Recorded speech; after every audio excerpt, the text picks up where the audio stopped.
How did a Moabite woman become part of Jesus' family line? From a foreign widow with no future to the great-grandmother of King David. Discover the powerful journey of Ruth, a story of love, loss, and divine destiny. A woman whose loyalty unlocked redemption. Ruth chapter 1 to chapter 4. In the days when the judges ruled Israel, there was a famine in the land. A man from Bethlehem named Elimelech took his wife Naomi and their 2 sons, Mahlon and Chilion, to live in the land of Moab, where there was food. In Moab, the family settled. Life seemed to carry on, but sorrow soon followed them. Elimelech died, and Naomi was left with her 2 sons. Her sons married Moabite women, one named Orpah, and the other named Ruth. After about 10 years, both Mahlon and Chilion also died. Now Naomi was left alone, without husband, without sons. Naomi's heart was broken. She had lost everything. Hearing that the Lord had visited his people and provided bread in Bethlehem, Naomi decided to return home. She urged her daughters-in-law to stay in Moab, saying, "Go back, each of you, to your mother's home. May the Lord show you kindness, as you have shown kindness to your dead husbands and to me. May the Lord grant that each of you will find rest in the home of another husband." Ruth chapter 1 verse 8. The women refused to let her go. Then Naomi said to them, "Return home, my daughters. Why would you come with me? Am I going to have any more sons who could become your husbands? Return home. My daughters am too old to have another husband. Even if I thought there was hope for me, even if I had a husband tonight and then gave birth to sons, would you wait until they grow up? Would you remain unmarried for them?" Orpah wept and kissed Naomi goodbye, but Ruth clung to her. Naomi pleaded again, but Ruth answered with deep conviction, "Don't urge me to leave you or to turn back from you. Where you go, I will go, and where you stay, I will stay. Your people will be my people, and your God, my God. Where you die, I will die, and there I will be buried. May the Lord deal with me, be it ever so severely, if even death separates you and me." Ruth chapter 1 verse 16 to 17. Naomi saw that Ruth was determined, so together they journeyed to Bethlehem. The whole city was stirred at their arrival, and the women said, "Is this Naomi?" But she replied bitterly, "Call me not Naomi, call me Mara, for the Almighty hath dealt very bitterly with me." Ruth chapter 1 verse 20. "I went away full, but the Lord has brought me back empty." It was the beginning of the barley harvest. To provide food, Ruth went to glean in the fields. As God's providence would have it, she found herself working in the fields of Boaz, a wealthy and kind man from Elimelech's family. Boaz noticed Ruth and asked his servant about her. He learned how faithful she had been to Naomi. Boaz approached her kindly, saying, "My daughter, listen to me. Don't go and glean in another field and don't go away from here. Stay here with the women who work for me. I have told the young men not to harm you. And when you are thirsty, drink from what the workers draw." Ruth bowed in gratitude, saying, "Why have I found grace in your eyes, that you should take notice of me?" Boaz answered, "It has been fully shown to me what you've done for Naomi. The Lord recompense your work, and a full reward be given you of the Lord God of Israel."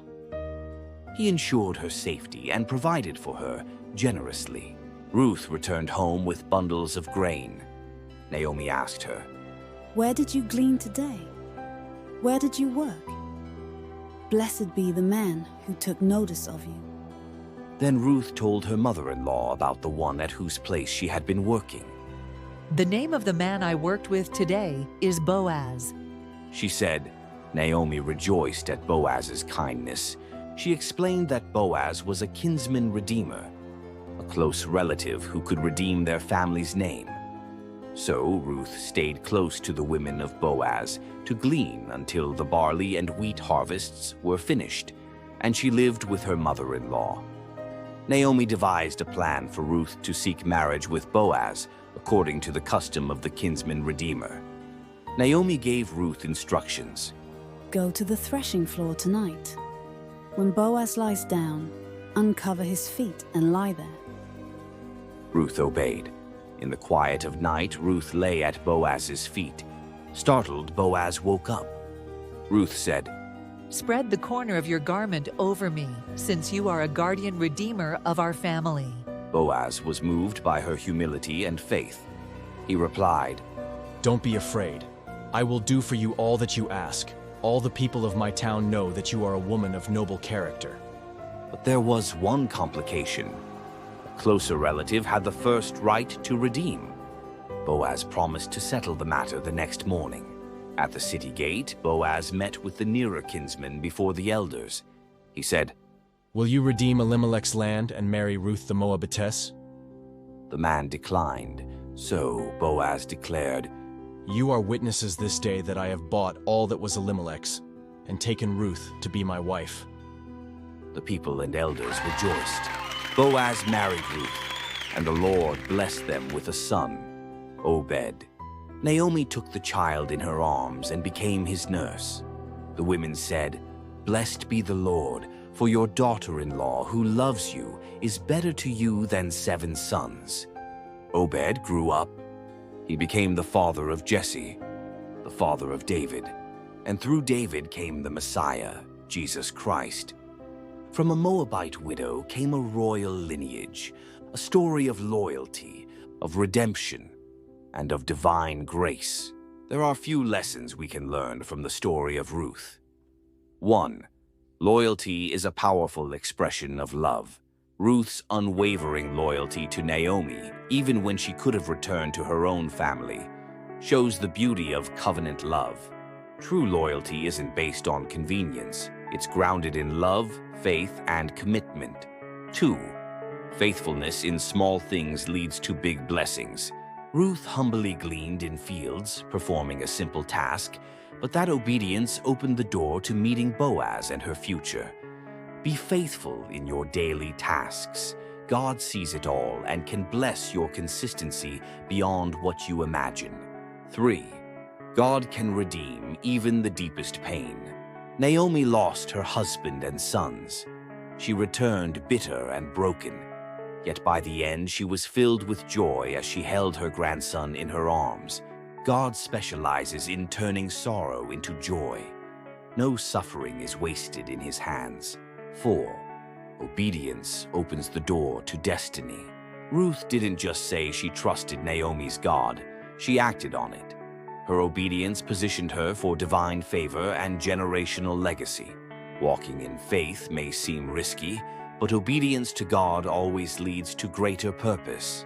Finally, God's plan includes everyone who believes. Ruth was a Moabite, an outsider by Israelite standards. Yet she is welcomed into God's family and becomes a key figure in his redemptive plan. No one is too far or too foreign for God's grace. His love welcomes all who believe and follow him. Ruth's story is not just a love story between a man and a woman. It's a love story between God and humanity, showing us that faith, loyalty, and trust in the Lord can turn loss into legacy and mourning into joy. Which lesson stood out to you the most? Share your thought in the comments section. Thanks for joining us today. If this story has blessed your heart, don't forget to like, share, and subscribe for another interesting one.